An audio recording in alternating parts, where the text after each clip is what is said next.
are going to do the Red Zone right now, and that includes our first mention of the Dallas Cowboys. I'm guessing in today's executives, coaches, and scouts ranking of the edge rushers and where they stand in today's National Football League. It comes from Jeremy Fowler, ESPN. We start off with running backs, no Cowboys. Defensive tackles, top 10, no Cowboys. Let's see where Micah ends up. This is the league and personnel and coaches and everyone ranking those in today's game. Do not cheat. No. 877-881-1053. Franklin Franco Injury Attorney text line.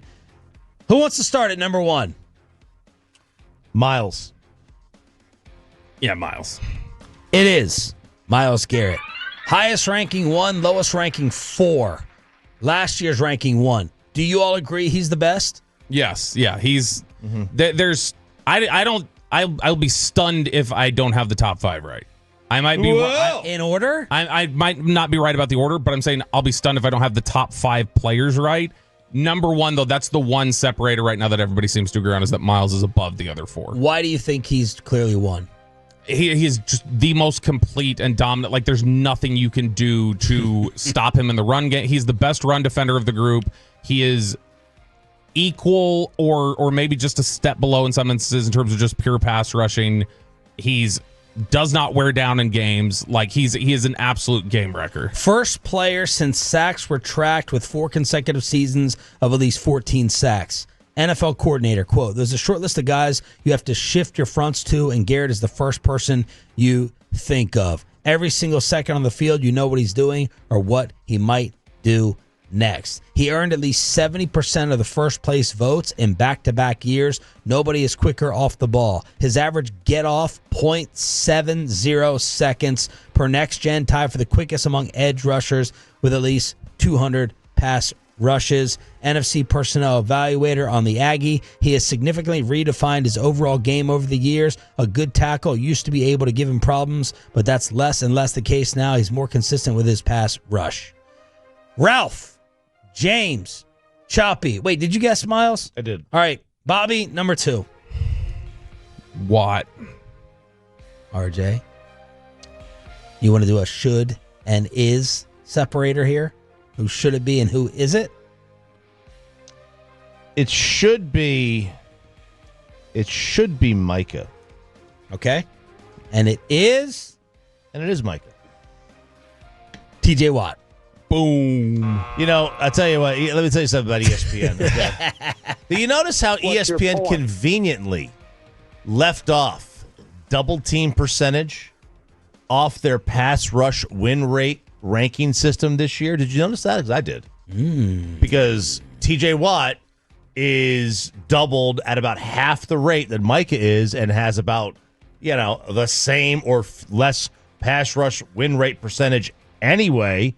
Yet he's never doubled him. Micah always is. So I don't know. They just conveniently. I found that to be a little interesting. They conveniently left it up. Pass rush win rate is flawed. Of course it is. Every stat's flawed. In fact, sacks are flawed. If you want to talk about pass rush win rate, Dallas more likely is going to have the opportunity to win pass rush attempts because teams are not getting the ball out as quick against them. They feel like they can generally push the ball downfield on Dallas' secondary times. You've got the issue of the double team rate. Watt plays coverage too, and he's standing up. It's difficult. That shouldn't be a flaw. They're telling you that he's not that good then because they're putting him in coverage. That's not a Watt problem. That is a problem of how effectively are you using Micah to get favorable matchups, and Pittsburgh just does it right. All right, so I'll say this at least. Then. Wait, so do you disagree that Micah's doubled way more with the same sack production? Do you disagree with that statement? Micah is doubled more.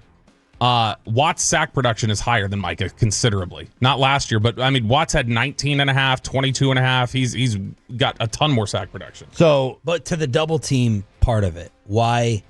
Because Micah he's a stand-up edge rusher who also drops into coverage occasionally, so it's more difficult to key in on him.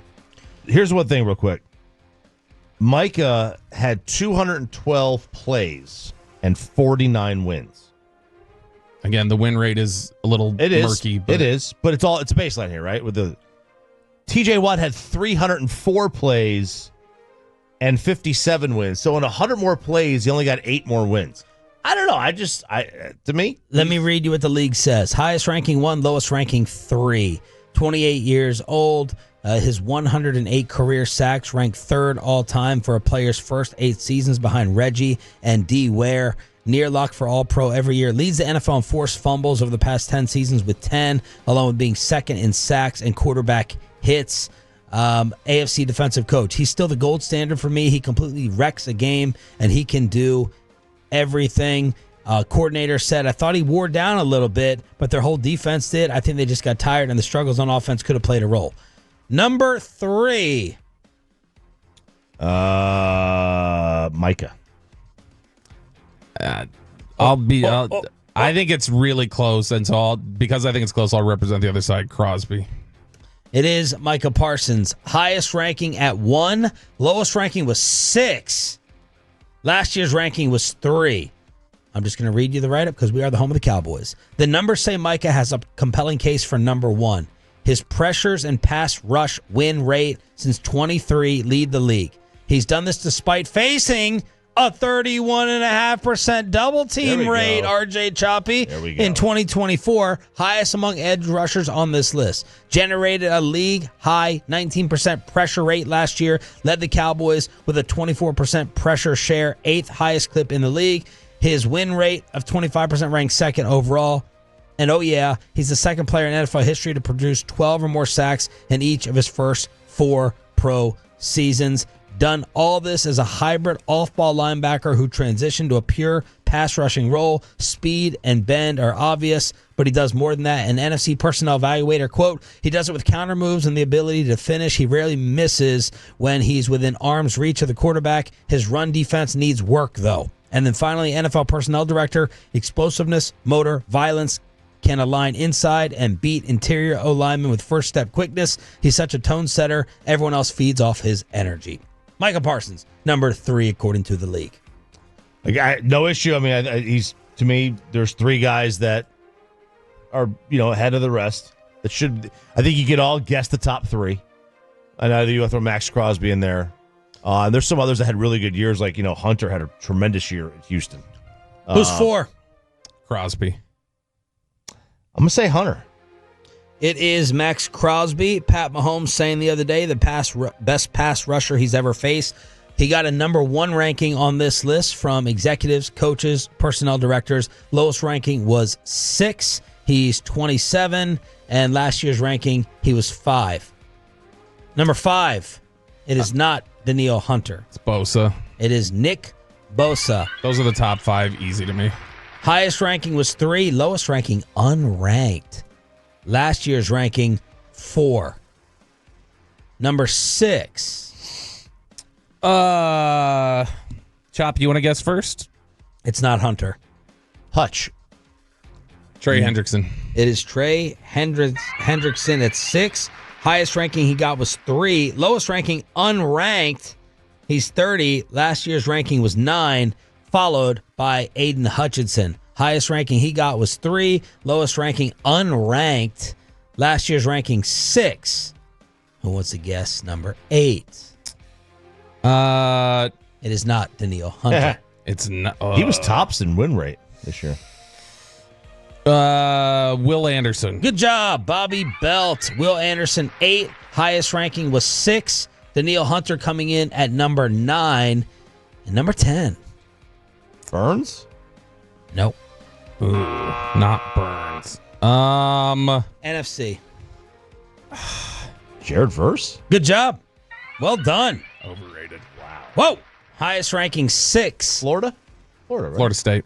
Lowest ranking, unranked. Coming off Defensive Rookie of the Year honors. See him working out with Aaron Donald, and he could barely survive an Aaron Donald workout. Honorable mention, best edge rushers. Brian Burns, Giants. Benito in Denver. Jonathan, is it Greenard? Yep. In Minnesota. Karlaftis in Kansas City. Also receiving votes, Josh Hines Allen, Khalil Mack, Rashawn Gary, Trayvon Walker, Montez Sweat, Russo in Buffalo, and Chop Robinson in Miami. There it is. The first Dallas Cowboy in the top 10 from Jeremy Fowler's ESPN survey. The disrespect to Dante Fowler and Donovan Ezeraku. No. You know, actually, though, you didn't mention there, I don't think. Did you mention Will McDonald? No. That's interesting. I would have thought Will McDonald would have at least ended up in the honorable mentions from the Jets. I think he's really, really good.